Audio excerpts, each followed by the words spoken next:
1953.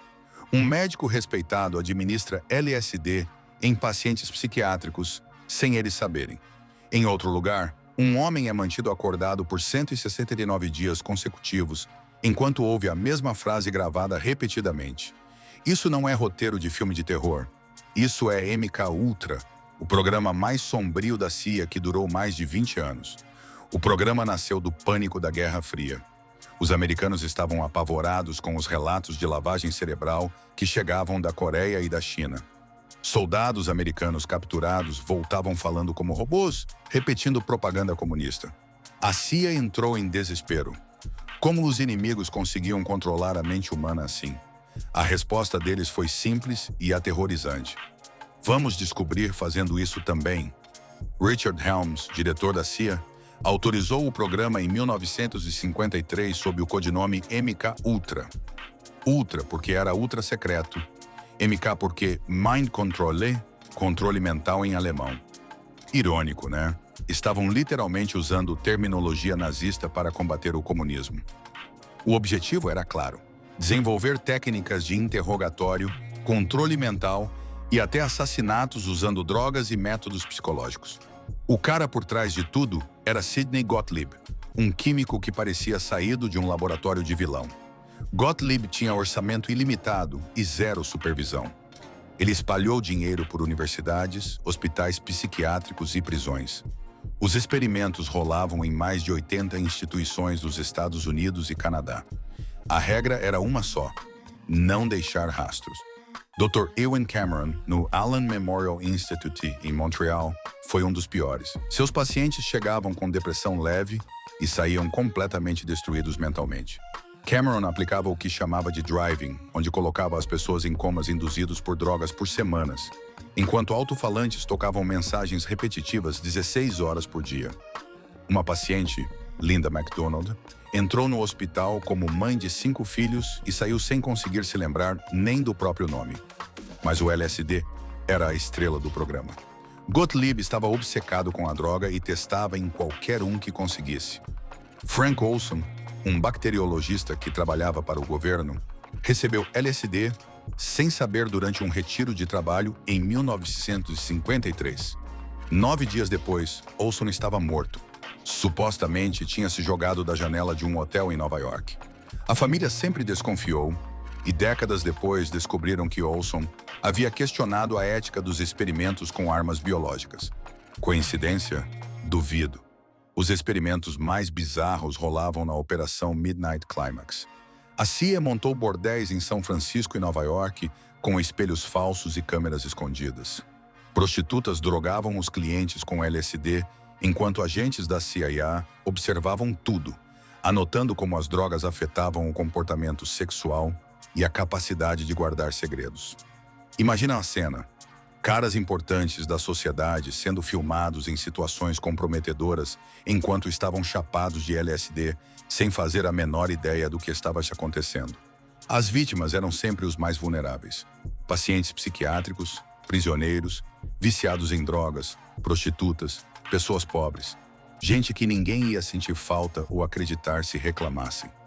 No Hospital Estadual de Ionia, em Michigan, prisioneiros recebiam LSD por 77 dias consecutivos. No Lexington Addiction Research Center, viciados em heroína recebiam drogas experimentais em troca de mais heroína. Era um ciclo perverso de exploração. Dr. Ewen Cameron, no Allen Memorial Institute em Montreal, foi um dos piores. Seus pacientes chegavam com depressão leve e saíam completamente destruídos mentalmente. Cameron aplicava o que chamava de driving, onde colocava as pessoas em comas induzidos por drogas por semanas, enquanto alto-falantes tocavam mensagens repetitivas 16 horas por dia. Uma paciente, Linda MacDonald, entrou no hospital como mãe de 5 filhos e saiu sem conseguir se lembrar nem do próprio nome. Mas o LSD era a estrela do programa. Gottlieb estava obcecado com a droga e testava em qualquer um que conseguisse. Frank Olson, um bacteriologista que trabalhava para o governo, recebeu LSD sem saber durante um retiro de trabalho em 1953. 9 dias depois, Olson estava morto. Supostamente tinha se jogado da janela de um hotel em Nova York. A família sempre desconfiou e décadas depois descobriram que Olson havia questionado a ética dos experimentos com armas biológicas. Os experimentos mais bizarros rolavam na Operação Midnight Climax. A CIA montou bordéis em São Francisco e Nova York, com espelhos falsos e câmeras escondidas. Prostitutas drogavam os clientes com LSD, enquanto agentes da CIA observavam tudo, anotando como as drogas afetavam o comportamento sexual e a capacidade de guardar segredos. Imagina a cena. Caras importantes da sociedade sendo filmados em situações comprometedoras, enquanto estavam chapados de LSD, sem fazer a menor ideia do que estava acontecendo. As vítimas eram sempre os mais vulneráveis. Pacientes psiquiátricos, prisioneiros, viciados em drogas, prostitutas, pessoas pobres. Gente que ninguém ia sentir falta ou acreditar se reclamassem. No Hospital Estadual de Ionia, em Michigan, prisioneiros recebiam LSD por 77 dias consecutivos. No Lexington Addiction Research Center, viciados em heroína recebiam drogas experimentais em troca de mais heroína.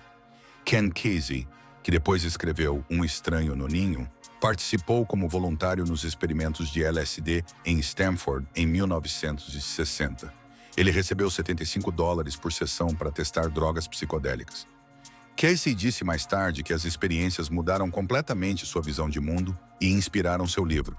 Pelo menos uma vítima do MK-Ultra conseguiu transformar o trauma em arte.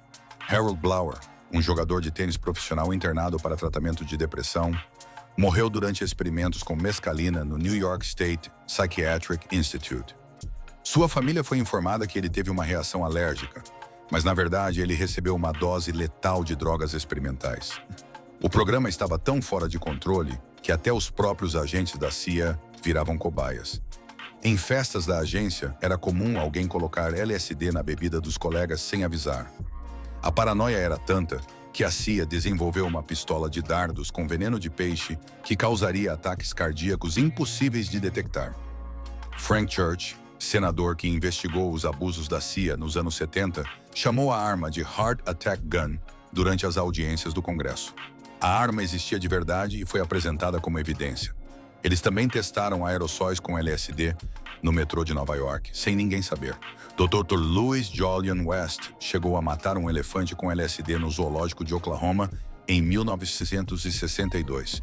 Eles queriam testar se a droga poderia induzir comportamento agressivo em animais grandes. O elefante Tusco recebeu uma dose 3.000 vezes maior que a usada em humanos e morreu em 1 hora. Era tudo em nome da ciência, segundo eles. West também estava envolvido nos interrogatórios de prisioneiros americanos na Coreia. As técnicas desenvolvidas no MK-Ultra não ficaram só nos laboratórios. Métodos de privação sensorial, isolamento extremo e manipulação psicológica foram depois usados em Guantánamo e Abu Ghraib. A herança do programa continua viva nas técnicas de interrogatório modernas. O que começou como experimentos da Guerra Fria virou manual de tortura psicológica usado até hoje. A verdade só veio à tona por acaso. Em 1974, jornalistas investigativos descobriram documentos sobre experimentos médicos ilegais. Richard Helms tinha ordenado a destruição de todos os arquivos do MK-Ultra em 1973, mas alguns documentos sobreviveram por erro burocrático. Estavam arquivados no lugar errado e escaparam da destruição. Imagina quantos outros programas secretos foram completamente apagados da história. As audiências do Comitê Church em 1975 expuseram publicamente os horrores do programa. Sidney Gottlieb foi chamado para depor e admitiu tudo com uma frieza assustadora. Ele disse que os experimentos eram necessários para a segurança nacional e que não se arrependia de nada. O cara tinha destruído milhares de vidas e falava como se fosse um herói da pátria. As vítimas lutaram décadas por justiça. Velma Orlikov, uma das pacientes de Cameron, processou a CIA e ganhou $100 mil em 1988. Mas a maioria das vítimas nunca recebeu compensação. Muitas nem sabiam que tinham sido usadas como cobaias. Famílias inteiras foram destruídas e os responsáveis seguiram suas vidas normalmente. Alguns até receberam condecorações. Gottlieb se aposentou tranquilamente em 1973 e foi viver numa fazenda de cabras na Virgínia. Morreu em 1999 sem nunca ter sido processado por crimes contra a humanidade. Cameron morreu em 1967, também livre de qualquer consequência legal. A impunidade foi total. O programa oficialmente acabou no final dos anos 70, mas muitos especialistas acreditam que a pesquisa continuou sob outros nomes. A CIA admitiu que destruiu evidências propositalmente, então nunca saberemos a extensão real dos danos. MKUltra prova que as teorias da conspiração às vezes são reais demais. Por 20 anos, a CIA conduziu experimentos nazistas em nome da segurança nacional. Milhares foram torturadas sem consentimento. Famílias destruídas, responsáveis nunca pagaram pelo que fizeram. A lição mais importante é que atrocidades não acontecem só em regimes totalitários. Democracias também produzem monstros quando o poder é exercido sem transparência e supervisão. MKUltra aconteceu nos Estados Unidos, o país que se apresenta como guardião da liberdade mundial. Essa história real é mais perturbadora que qualquer filme de ficção científica. Não foi alienígena ou governo secreto mundial, foram funcionários públicos americanos usando dinheiro dos contribuintes para torturar pessoas inocentes. O verdadeiro horror está na banalidade do mal, na facilidade com que pessoas normais se tornam perpetradores de atrocidades quando acreditam estar servindo um propósito maior. Se essa história te impactou, deixa um comentário com sua opinião sobre como prevenir que isso aconteça novamente. Curte o vídeo se acha importante divulgar esses fatos históricos. Segue para mais conteúdo sobre eventos reais que parecem ficção. E compartilha com quem precisa saber que a realidade supera qualquer teoria da conspiração.